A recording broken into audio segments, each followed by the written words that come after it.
Hello everybody and welcome back to another video, and in this one we will be talking about how to fix EPC light on Volkswagen and Audi. So without further ado, let's just dive right into the process. So let's just begin. So what can cause the EPC light to come on? We have a various set of reasons that could be causing this issue. Now let's just discuss one by one each one.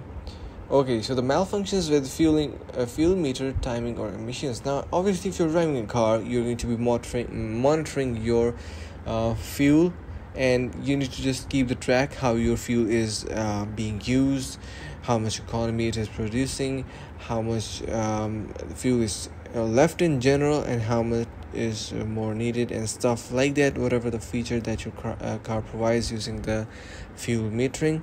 So that could be a fault, and it could cause to EPC light to come on. Now, the second thing in the list is engine speed sensor failure.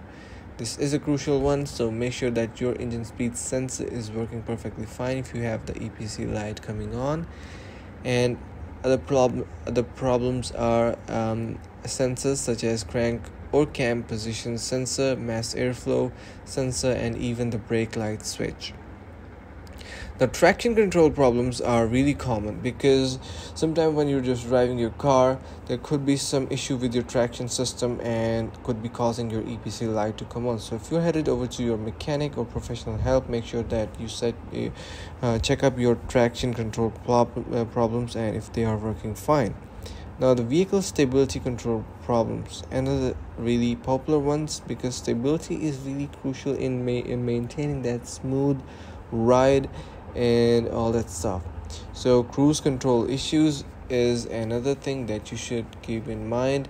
And finally, we have our throttle pedal issues.